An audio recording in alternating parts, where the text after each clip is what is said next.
So what's up everybody, it's me, True Star Screamer, and we've got ourselves a double review. That's right, we are looking at, straight from Amazon, or in this case Team Amazon, if you know what I'm talking about. We've got the Edwin Lifeline Steen and Brent Hit and Run Scott from the G.I. Joe Classified series. I was originally going to do two of these as individual reviews, but I will be honest, especially when we talk about Hit and Run, there's really a lot of reuse in this guy, so I don't think he warranted himself quite a full review. And Lifeline has a lot of neat stuff, but I don't think he'll be dominating a full 10 minutes, if you know what I'm saying. But we've got the two figures here. Artwork on the back. Lifeline, I always thought was a really cool figure. He wasn't my favorite in the show. He was right up there with First Aid for me with Transformers. Cool character, cool concept, just wasn't my favorite. Hit and Run, I couldn't tell you a blasted thing about it.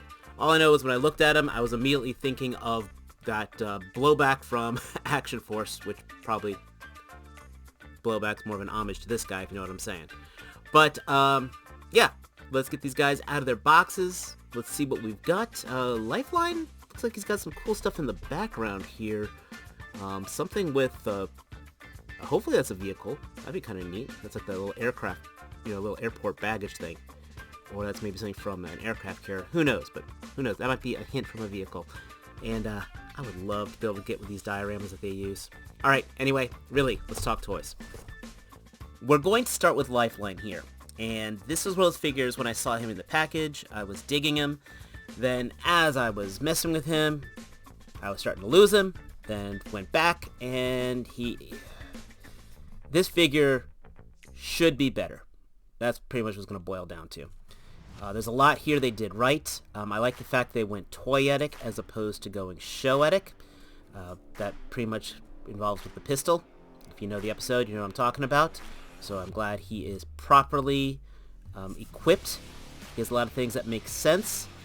Some things I wish they could have taken it to with just a little bit more love. They could have taken it to the proper level. I'm not going to say to the next level, but the proper level.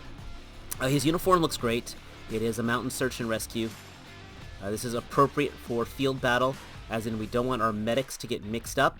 Medics are supposed to be, Geneva Convention, not to be shot at and such, so this is kind of a neutral territory. He's got his backpack with life monitoring systems. He's got his suitcase, which has surgical gear in it. We'll open that in a minute. Mentioned before, he's got his pistol, and he's got a knife, which makes perfect sense for doing field dressings, as well as, in case we actually get into close combat. And then finally, he does have a flashlight here, which, okay, I know this is age 4 and up, but you tell me this little thing is not a choking hazard. Seriously. I don't know if I'd ever would have him actually holding it. I would have not had a problem with that being molded in, to be honest. Paint is a little on the meh side, I won't lie. I'm happy they painted the zippers, but it is a little on the plainer side, not gonna lie. Knee pads and all look pretty good. Articulation is your basic Joe fare. We've got actually a pretty good butterfly joint, so I won't complain about that. Joints are fairly decent. Detail is interesting. Gonna start up. My issue is how they handle a lot of his accessories. We are revisiting the whole goggles going over the helmet, which Dusty had, and it has a very similar challenge. It feels like this is just a little small, where I don't feel confident putting it properly over his helmet. I feel like I'm going to break the goggles on here. Now, these are supposed to go over, and then he does have a smaller pair to go over his head if you want to actually have it in lieu of the sunglasses. The sunglasses, it's worse than the ones that came with Ripper. I cannot take off the helmet and have the sunglasses stay on his face. I had to take off the head, put the head in the helmet. We'll talk about that in a second, though. Then put that back on, and then wedge the sunglasses in between the helmet. When you do that, they look fine. So I guess that's alright. They have a workaround, but if you ever wanted to have them without the helmet, those glasses just are not going to stay on. The helmet's got that really thin chin strap, which I was again feeling very worried when I was putting the head in, that I was afraid that that eventually is going to tear. So some solid concerns there. The pistol is one we've seen before. I'll go ahead and get that out of here. Again, it's just a basic slug, but it does have a hole for an effect part. That is nice. This actually kind of, the straps in, plugs in decently. The knife is also a slug. I mean, seriously guys, you couldn't even just paint the blade silver. I mean, yeah. The suitcase is hard molded, so we open it up. Come on, we open it up. There we go. And it's got surgical gear on here, antiseptic, oxygen, anesthesia, and such to it. I will bet if they make a retro card, which they probably will, that this will be painted. Just saying. This is one of those figures. I'm going to say, if you're on the fence on him, hold off and see if we get a retro card of him. I'm saying that now. Again, the articulation is basic. It's got the hinge, doesn't have the ball peg torso. And yeah, that's the main stuff.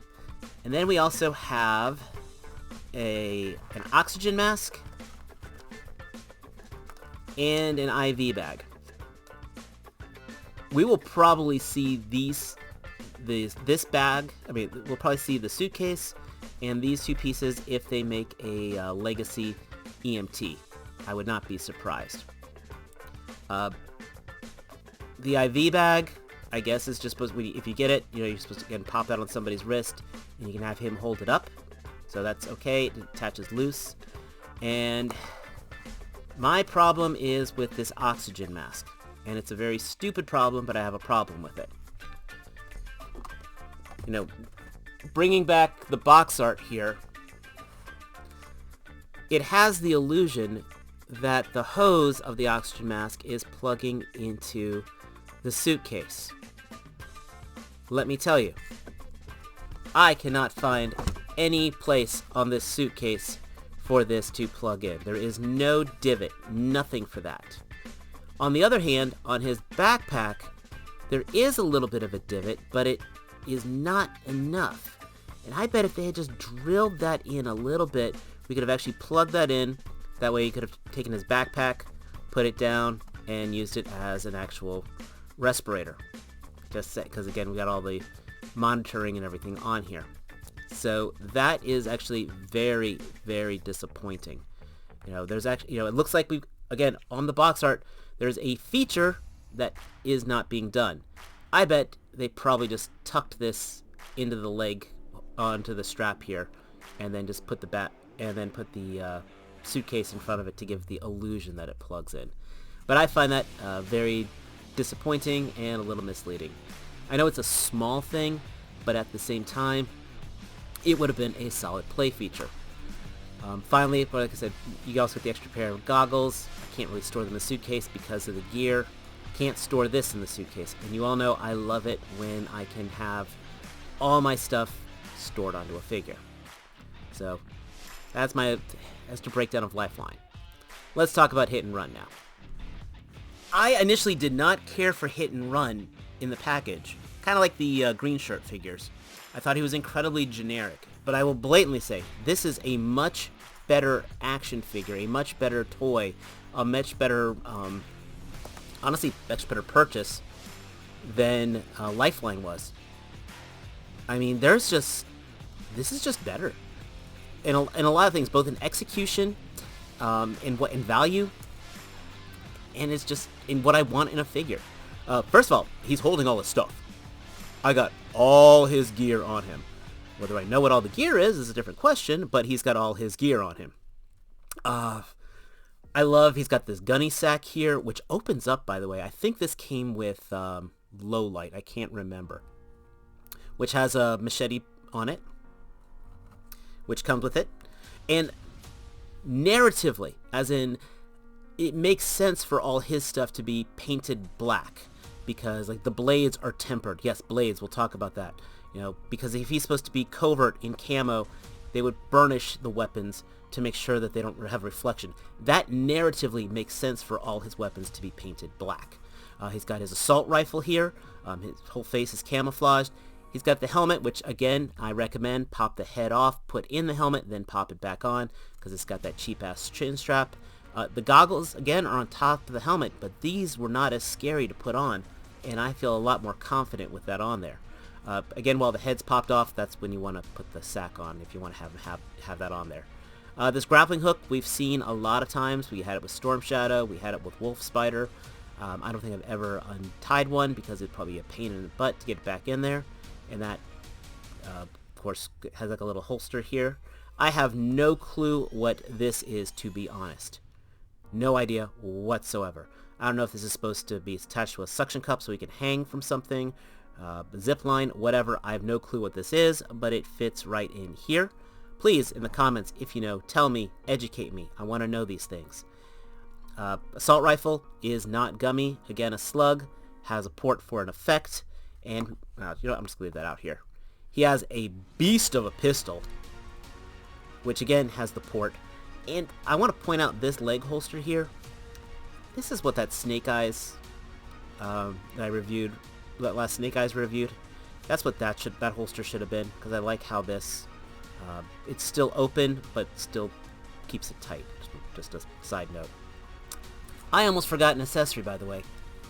I don't remember any other Joe figure having this. He has a knife on an arm sheath, which I think is absolutely rockin'. And it's almost kind of, it's got the hole in there so I can fit in the trigger finger for, kind of quick draws, reach in, get a grip on it. I like this a lot. So, very, very cool. I like the harness. It's got silver where it needs to be. Again, basic articulation. Not going to go into that. Shoulders are a little stiff and the butterfly is a little shallow. Okay.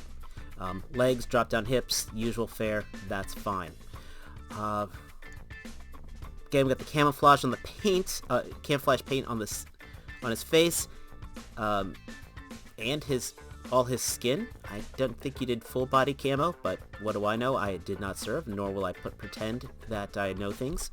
I'm not an armchair soldier per se. But when you look at his neck and all, that's also painted green as well. Overall, he's a great trooper figure.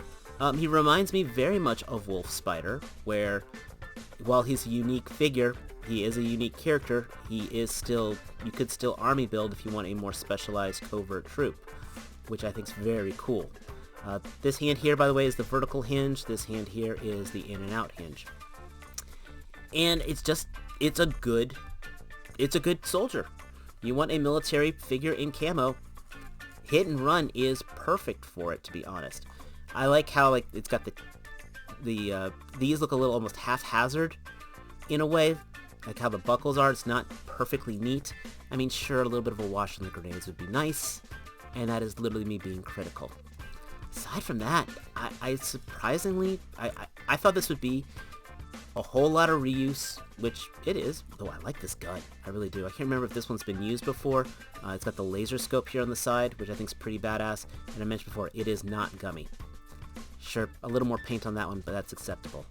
One thing with the harness, though, it does have a gap for an ammo clip, which he does, that is removable. You could, if you want, stash that in there, but he did not come with an extra one. So, okay, yes, he could have had an extra ammo clip. But aside from that, really, I have surprisingly no real complaints on this guy, which is, again, when I first got these in hand, I thought this would be the guy I'd be having issues with, but no, it's more Lifeline. You've got a couple schools of thought going on here. Lifeline was in the show. Lifeline was was in a couple episodes. I honestly could not remember if Hit and Run was in the show. He was definitely probably in the comic, but he doesn't stand out to me as an actual character. Lifeline is, like I said, was prominent. At least was featured in a couple shows. He had a unique toy, and he is a memorable character. If you're a completionist, you're going to want him, obviously. If you were a fan of the show, you're going to want him, obviously. It's a decent figure. He's fine. He could absolutely be better, but he's fine. I did the trick here of tucking the hose into the harness here to give that illusion, per se. If you're collecting military figures, Hit and Run is awesome. He would work very well with your generic troopers. He's generic enough to fit in with any line. He easily could be army built. He looks like a commando. Obviously, if you're a completionist, you're going to want him. He's got some very cool accessories. Of these two, this is, I personally feel, a better figure, but obviously this is a character. So draw your own lines here. And of course, if you're a completionist, you're going to be buying him anyway. I don't feel regret owning them per se. I'm actually really surprised how much, though, I liked Hit and Run. So I will say that. But let me know your thoughts down below. Am I being too critical on Lifeline here? I would also say, hold on, if you are a fan of him, I'm 80% sure this guy's going to get a retro card. So I'd almost, if you didn't buy him now, I'd almost hold out and see if they're doing a retro card for him. He's especially with his accessories and all, it makes sense. With that being said, let me know your thoughts down below. Am I being too harsh? Am I being too critical? Am I being not critical enough? That's what the comment section's for. Please give this video a like. If you are new here, hit that subscription button. Don't forget to check me out Thursdays on the Figure Action Podcast, 9 o'clock Eastern Standard Time. And most importantly, as always, my friends, until next time, take care. Peace.